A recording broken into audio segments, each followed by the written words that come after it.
Ang lingap mo'y hahanap-hanapin sa entabladong minsan ay sa akin.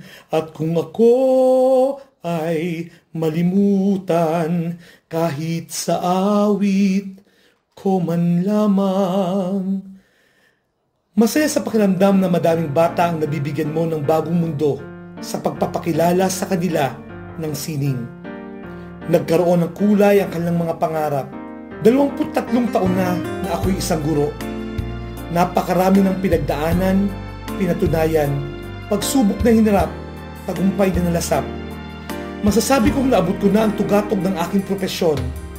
Pero hanggat kaya ko, hanggat may bata, hanggat andito ako sa mundo, magpapatuloy ako sa paglinang, paghubog, pagmamahal sa bayan, sa sining, sa bata, sa entablado.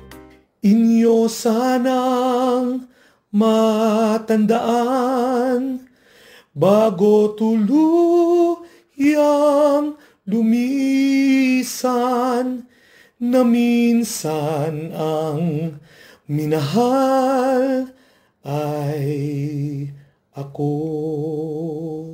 Ako po, si Sir Arlan S. Mendoza, matatag na guro mula sa Ludlod Integrated National High School, Division of Lipa City, handang maglingkod para sa matatag na kabataan tungo sa matatag na kinabukasan.